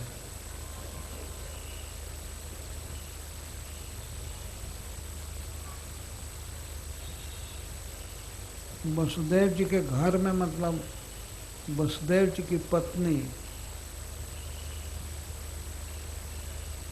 देवकी और रोहिणी के गर्भ से। ये साक्षात भगवान के अंश हैं और यह इसी मथुरा में अवतार लिए हैं वसुदेव जी के घर में। वैसे वसुदेव जी के घर में अवतार नहीं लिए, एक अवतार लिए ब्रज में रोहिणी के गर्भ से और एक अवतार लिए कंस के कारागृह में। लेकिन ये ना कह करके वसुदेव से वेश्मनि वसुदेव जी के घर में वसुदेव जी की पत्नी से अवतार लिए हैं। और फिर कृष्ण के बारे में कहते हैं, ये सब वही किला, ये जो सांवले हैं, देवक्याम जातो नीतश्च गोकुले, ये सांवला लड़का देवकी से जन्म लिया है, देवकी के गर्भ से उत्पन्न हुआ है। और इसको ले जाया गया नीतश्च गोकुले, यह गोकुल पहुंचा दिया गया। इतने समय तक यह छिप करके बड़ा हुआ है, ये छिप करके रहा। तो सभा में कंस बैठा था, अब यह बात प्रकट थी किससे छिप करके, कंस से छिप करके। अब लोग खुल करके बोल रहे हैं।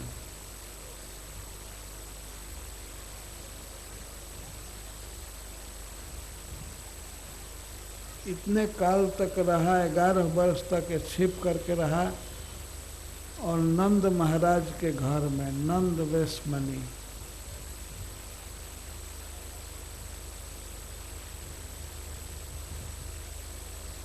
वसुदेव जी की पत्नी के गर्भ से यह जन्म लिया, देवकी के गर्भ से, और नंद महाराज के घर में बढ़कर पला, इसका पालन हुआ। पूतना ने नीत अंतम, इसी के द्वारा पूतना का अंत हुआ, पूतना मारी गई। और चक्रवातश्च दानव, और तृणावर्त का अंत भी इसी के द्वारा हुआ। अर्जुन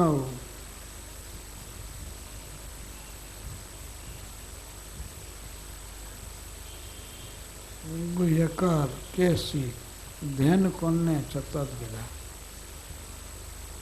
और इसी ने 2 अर्जुन वृक्षों को गिराया।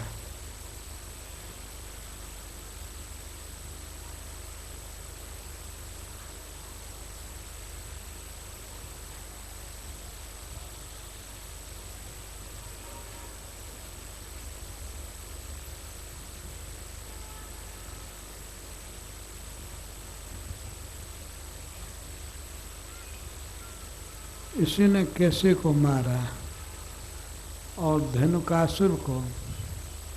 यद्यपि धेनुकासुर को बलराम जी ने मारा था, लेकिन ऐसे ही लोग सुने होंगे कि कृष्ण ने मारा। अन्य तद विधा, और इसी प्रकार से अन्य भी राक्षस मारे गए। गावः सपाला एतेन दावक ने परिरक्षिता, इसी कृष्ण ने दावाग्नि से गायों की रक्षा किया और सपाला गोपों की रक्षा किया। कालियः दमितः सर्प, और कालिय सर्प का दमन हुआ इसी के द्वारा। इसी लड़के ने कालिय का दमन किया और स्वर्ग के राजा इंद्र को विमदः कृता, इंद्र का मान इसी ने नष्ट किया। कैसे? सप्ताह में एक हस्ते न धृतोद्री परोमना, इस लड़के ने 1 सप्ताह तक 7 दिन तक पर्वतों में श्रेष्ठ गिरिराज गोवर्धन को धारण किया। उसी से इंद्र का मान नष्ट हो गया, मद खत्म हो गया। इंद्र विमदः कृतः।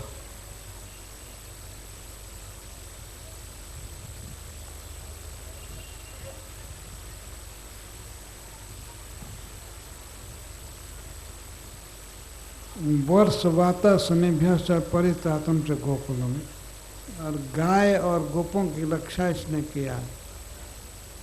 भारी वर्षा से, आंधी से, वज्रपात से, इंद्र बहुत वर्षा कर रहे थे, वज्रपात कर रहे थे, परंतु इसने गोवर्धन पर्वत को उठा करके रक्षा किया गोकुल की।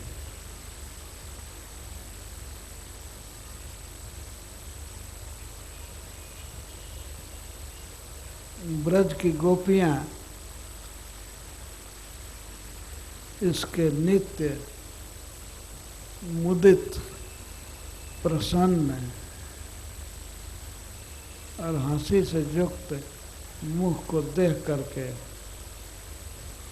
विविध तापों को पार कर जाती हैं आसानी से। गोपियों के जीवन में क्या दुख है कि वो पार करती हैं। गोपियों के जीवन में दुख होता है जब कृष्ण को देखने में परिवार के लोग बाधा देते हैं, पति ससुर आदि उनको बोलते हैं, तो यही दुख है। लेकिन श्री कृष्ण के मुख को देख करके इन विविध दुखों को पार कर जाते हैं आसानी से।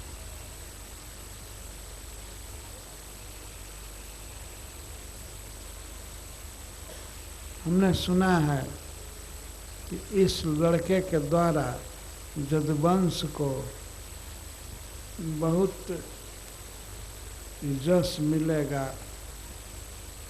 धन मिलेगा और महत्व होगा। इसके द्वारा परिरक्षित होकर के और सुरक्षित होकर के यदुवंशियों को बहुत महत्व मिलेगा।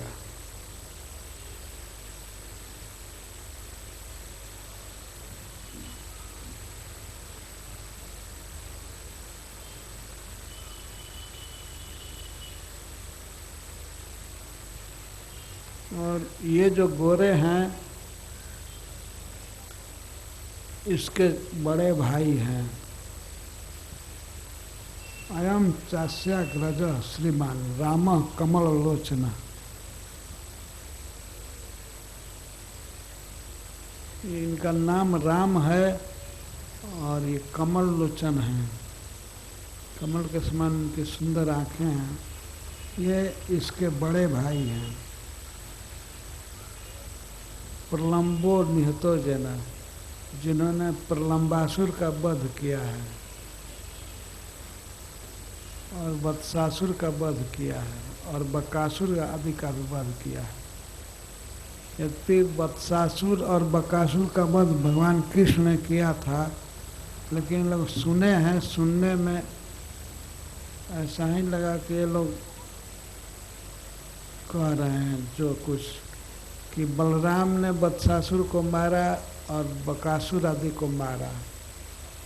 वास्तविक बात यह है कि कृष्ण और बलराम साथ साथ रहते थे, अतः कहने में थोड़ा सा व्यतिरेक होता है।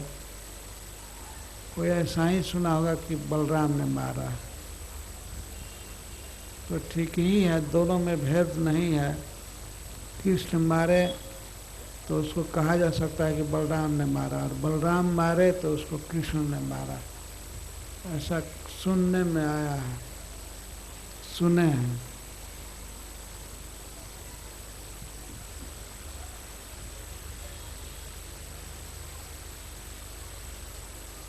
इस प्रकार से लोग आपस में वार्ता कर रहे थे कृष्ण और बलराम के विषय में। तो उसी समय चारूण, जो सबसे मेन पहलवान था,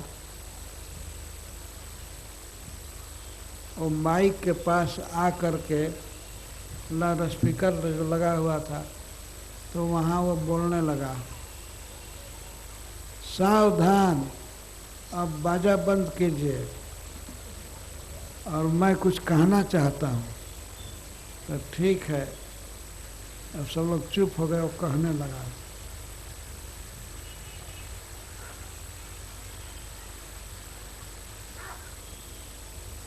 हे नंद सुनो, हे राम मतलब हे नंद के पुत्र। कृष्ण शब्द नहीं कह रहा है, उस पापी के जिह्वा पर कृष्ण शब्द नहीं आ रहा है। उसने कहा हे नंदलाल और हे राम।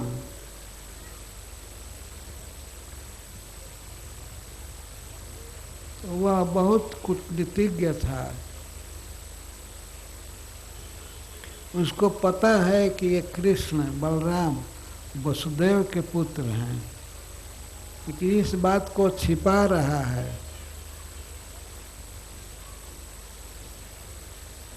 कंस बताया था कि कृष्ण बलराम वसुदेव के पुत्र हैं और वसुदेव ब्रज में छिपाया है, लेकिन इस बात को जानते हुए ये कह रहा है कि हे नंद के पुत्र कृष्ण को और हे राम हे बलराम, दोनों को संबोधित करके कह रहा है। मुख्य पहलवान, वो अखाड़ा के बिल्कुल निकट बैठे थे पहलवान लोग, बहुत अच्छी अच्छी कुर्सी उनके लिए लगाई गई थी।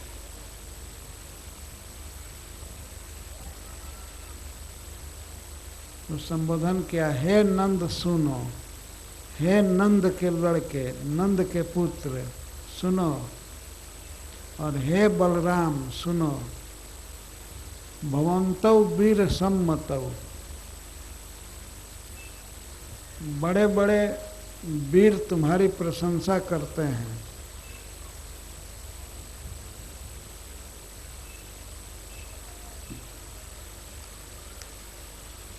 बड़े बड़े वीर तुम दोनों की प्रशंसा करते हैं।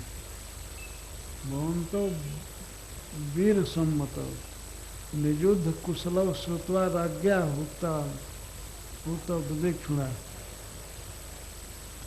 और तुम लोग कुश्ती लड़ने में बहुत कुशल हो।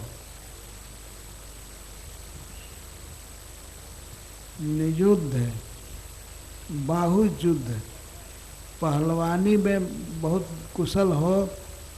इस बात को जानकर राजा ने तुम दोनों को बुलाया है।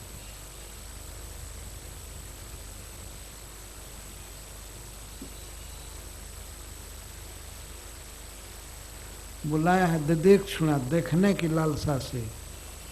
ये भी झूठ बोल रहा है, देखने की लालसा से नहीं बुलाया है, तो बुलाया है मारने की लालसा से। लेकिन कंस के सामने बोल रहा है ना कि तुमको कुश्ती में कुशल समझ करके, एक्सपर्ट समझ करके राजा ने तुमको देखने के लिए बुलाया है, या तुम्हारी कुश्ती को देखने के लिए बुलाया है।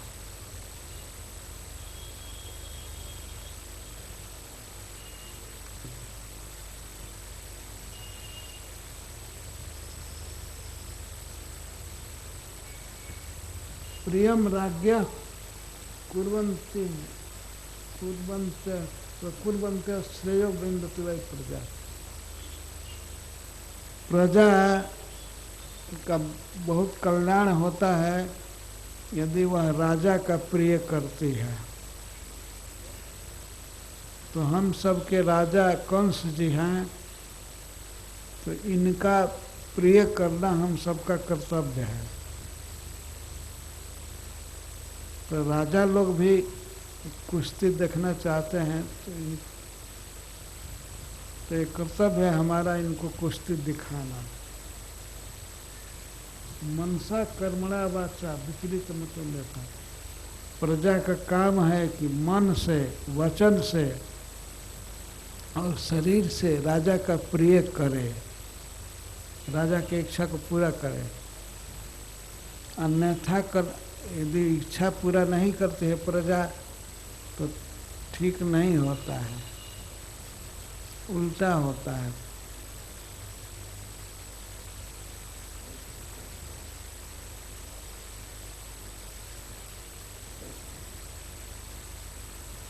तो प्रश्न पूछा जाए कैसे पता है कि ये लोग कुश्ती लड़ने में कुशल हैं। तो कहता है कि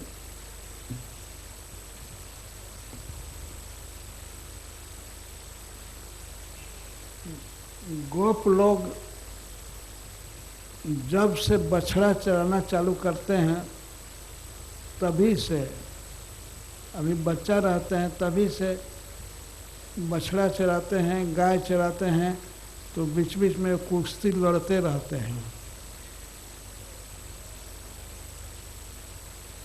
बचपन में बहुत एक्सपर्ट हो जाते हैं कुश्ती लड़ने में, और बाद में बड़े बड़े पहलवान होते हैं।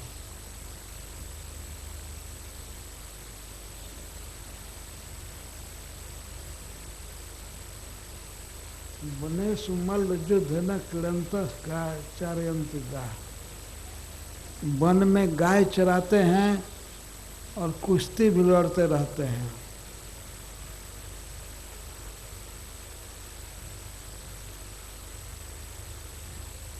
और सुनो, जब राजा प्रसन्न होता है तो सारी प्रजा, सारे जीव प्रसन्न होते हैं, क्योंकि राजा सर्व जीवमय होता है, सर्वभूतमय और निर्वाह, सर्व जीवमय, और सबका प्रतिनिधि होता है राजा।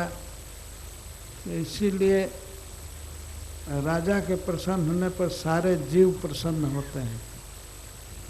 तो सबको प्रसन्न करने के लिए कुश्ती होना चाहिए। वो ये कह करके जनता से ताली बजवाना चाहता था कि ठीक कह रहा हूँ ना, तो सब लोग जोर से ताली पीट रहे थे, हाँ हाँ ठीक।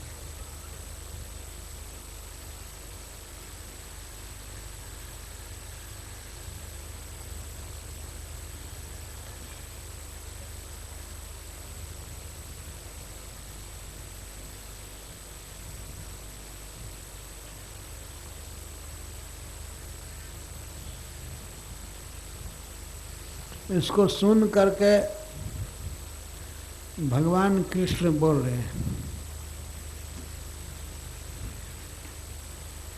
तन्निशम्या ब्रवीत कृष्ण देश कालोचितम बचा।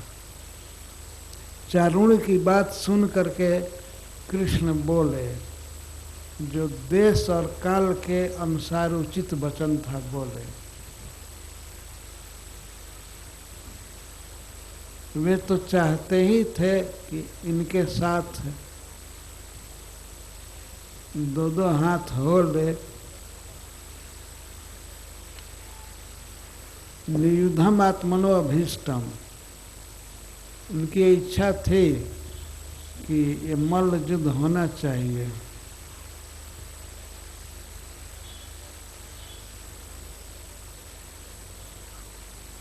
इसीलिए मन में बड़ा खुश हुए भगवान कि जो मैं चाहता हूँ वो चारुण के मुख से ही हो जाए।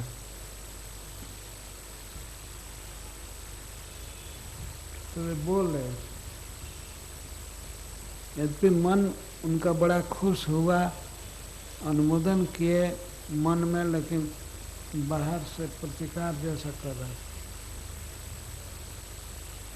भगवान ने कहा, प्रजा भोजपते रस्य वयम चापी बने चरा।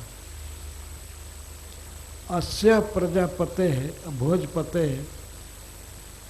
भगवान दिखा कर कह रहे हैं कंस को कि ये भोजराज कंस की आप सब प्रजा हैं और हम लोग भी वनवासी प्रजा हैं।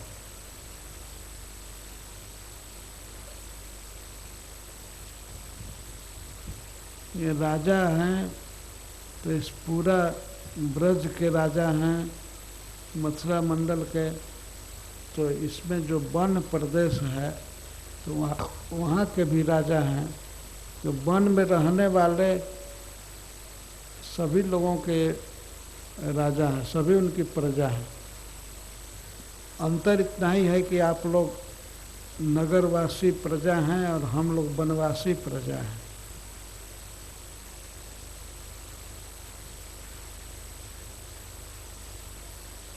वास्तविक इसका अर्थ ये है कि भगवान ये कह रहे हैं कि हम लोग वनेचर हैं, कोई राजा के द्वारा खास प्रजा का पालन नहीं होता है वन में। वन में रहते हैं, वन के पेड़ पौधे घास पानी सबसे काम रहता है।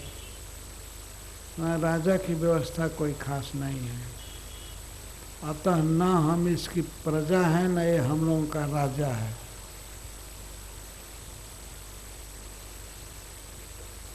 पर बाह्य दृष्टि से भगवान बोल रहे हैं सबको अच्छा लगे कि हम लोग वनवासी प्रजा हैं, मतलब इसकी प्रजा हैं और आप लोग भी।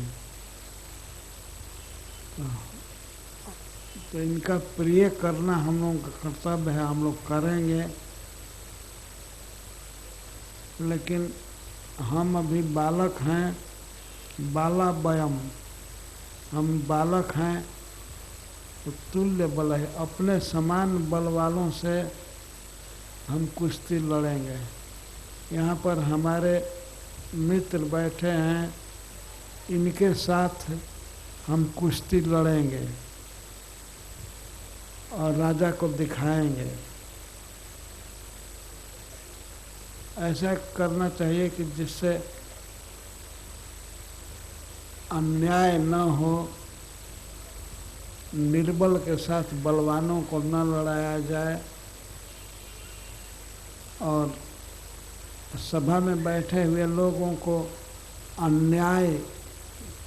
अन्याय के अनुमोदन करने का पाप न लगे।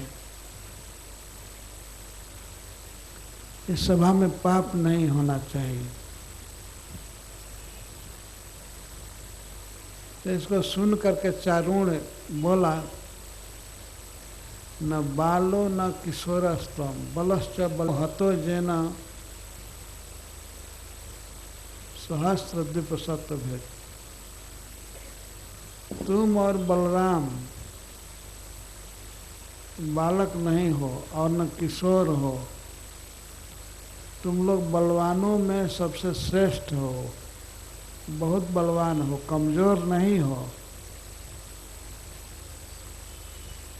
न बालो न किशोरस्तम बलश्च बलराम बल। बलश्च बलराम और तुम बलवानों में सर्वश्रेष्ठ हो। इसका प्रमाण है कि अभी अभी 10,000 हाथियों का बल रखने वाला कुबल्या पीड़ हाथी मार दिया गया और खेल खेल में केवल घूसा से और तमाचा से मार डाला, खेल खेल में। तो तुम लोग कमजोर हो। भगवान को उसने चुप करा दिया।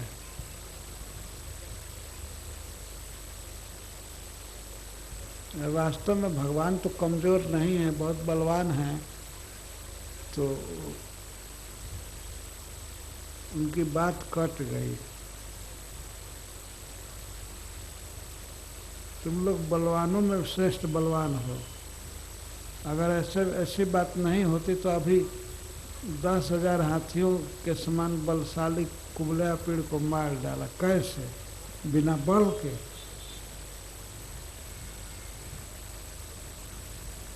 और आप ही लोग बताइए सभासद, ये लड़का कह रहा है कि हम बलहीन हैं, अबल हैं, हम बलवान के साथ युद्ध नहीं करेंगे, लड़कों के साथ करेंगे। तो ये बताइए, अभी अभी कुबल्या पीड़ हाथी को मारा गया, कई लोग तो जा करके देखे थे। सभा से निकल कर कई लोग जा करके देखे, हाथी की लाश गिरी थी वहाँ और देख करके आए थे। तो हाथी को मारा और कहता है कि बालक हूँ, क्या इसकी बात उचित है?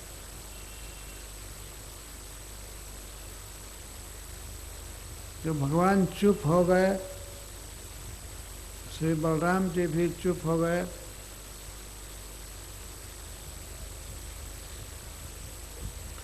तब वो कहा कि मैं विक्रम बार स्नेह, हे वृषणी नंदन कृष्ण, हे नंद नंदन, तुम मुझ पर जोर आजमाओ, मैं विक्रमा, मेरे साथ जोर आजमाओ। और बलराम के साथ मुष्टिक लड़ेगा, बलेन सह मुष्टिका।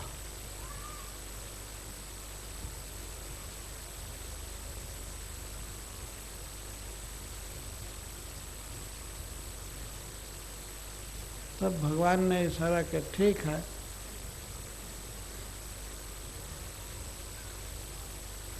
वह अखाड़ा में तैयार हो गए ताल ठोक करके।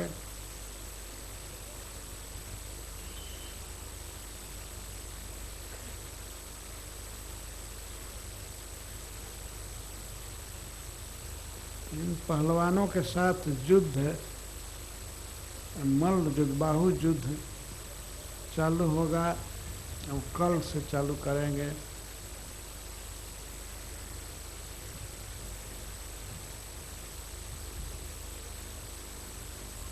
यही समाप्त करते हैं। हरे कृष्ण।